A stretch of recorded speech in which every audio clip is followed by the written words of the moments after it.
गोरा सिंह, हुक्म को ढूंढ रहे हो?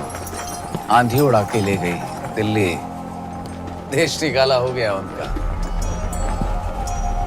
तो तू है जिसने अलाउद्दीन को चित्तौड़ का रास्ता दिखाया।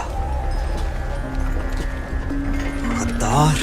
एक खरोंच भी आई तो जान जाएगी तुम्हारे हुक्म की। एक संदेशा है रानी पद्मावती के लिए। अपने हुक्म की सलामती चाहती हैं तो वहां आ जाएं।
रानी सा, बड़ी रानी सा, सब जनानियों ने ये क्या दर्पण पे ये मिट्टी क्यों लगा रही हैं?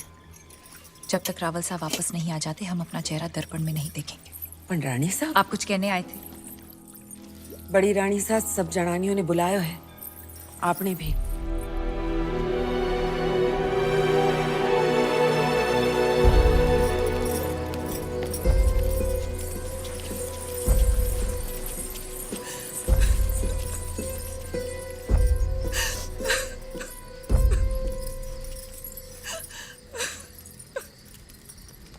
आपने हमें बुलाया? बड़ी रानी सा, आपने हमें बुलाया? हमें 2 क्षण रो तो लेने दीजिए। ना आप राजगुरु को देश निकाला देती, ना अलाउद्दीन से जा मिलते, और ना इस सूर्यवंशी चित्तौड़ पर यह ग्रहण लगता। अगर आज हमारे रावल साहब दुश्मन के हाथों में, तो इसमें दोष आपका है, आपके इस रूप का है। और देखने वाले की बुरी नजर का नहीं, उसकी नियत का नहीं है। और उसकी सजा तो मेवाड़ भुगत ही रहा है, पर सजा तो आपको मिलनी चाहिए। पर हुक्म, जिसका दोष ही नहीं उसे क्या सजा देंगे? जहर खिला दें, कुएं में धकेल दें या कारावास में डाल दें? सुल्तान की शर्त मानकर पद्मावती को वहां भेज दिया जाए। बड़ी रानी सा, एक औरत होके आप ऐसा बोल रही हैं? इन्हें वहां भेज दें, सुल्तान के हवाले कर दें? असंभव। अगर ऐसा ना हुआ तो ना रावल सा रहेंगे, ना मेवाड़। बड़ी रानी सा, जो ऐसो बुरो बखत आ भी गयो तो चित्तौड़ की एक एक औरत अपने आत्मसम्मान के लिए कूद जावेगी आग में, जौहर करेगी। पर अपनी छोटी रानी ने घर के बाहर पग भी न धरने देती। हम आप लोगों को अपना दुख कैसे समझाएं?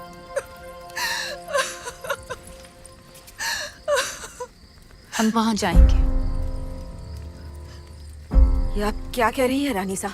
असुरों का विनाश करने देवी को भी गढ़ से उतरना पड़ा था।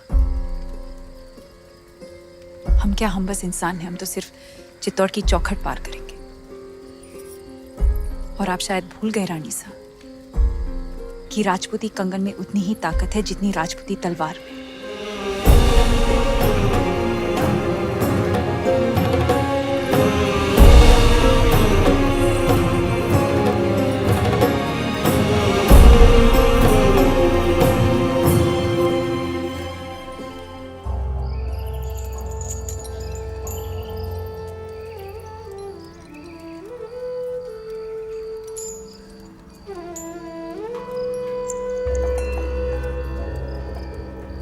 हुकुम, कहा था हमने मेवाड़ को घुटने टेकने पर विवश कर देंगे।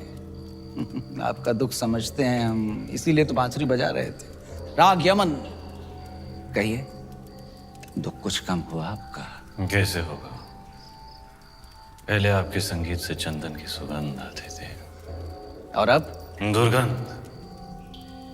गुलामी की दुर्गंध आती है। सर से पगड़ी उतर गई पर अहंकार नहीं उतरा अभी तक। वो तो शत्रु के सर के साथ ही उतरेगा। असंभव है। इस समय तो आपकी कुंडली में शनि मंगल दोनों वक्र हैं और उस पर राघव चेतन का चक्र है। सुल्तान के सामने सर तो झुकाना ही पड़ेगा आपको। बजाइए यमन।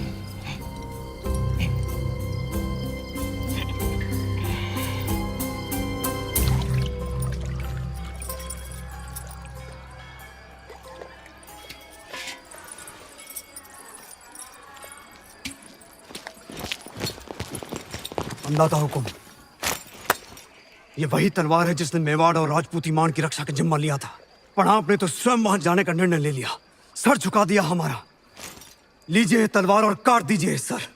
रावल शाह को वापस लाने का यही एक रास्ता है। क्या हम सब में इतनी ताकत नहीं कि अपने हुक्म को वापस ला सके, या फिर आपको हमारी तलवार पे भरोसा नहीं रहा? भरोसा है, पर हर युद्ध केवल तलवार से नहीं जीता जाता। इस बार युद्ध नीति से जीतना होगा। हमारी तलवार। भेज दीजिए संदेशा सुल्तान को। हम आपकी बात से सहमत नहीं। एक भाई होने के नाते। ये बिनती एक बहन की नहीं, आदेश है मेवाड़ की रानी का।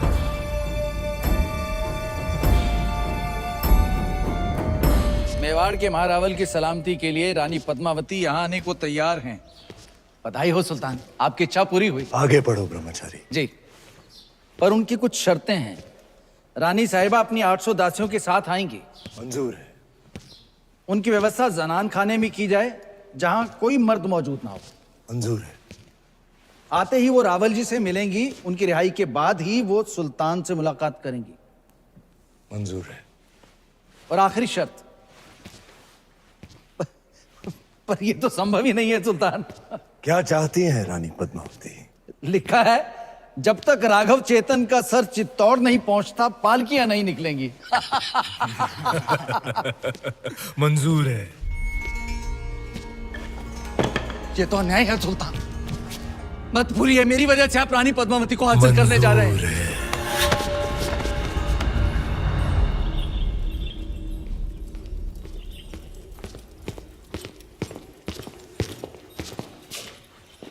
अंदाता हुकुम, क्या हुआ गोरा सिंह जी? खिलजियों से आपके संदेशे का उत्तर आया है। अलाउद्दीन ने आपकी सभी शर्तों को स्वीकार कर लिया है और साथ ही ये भेंट भेजी है।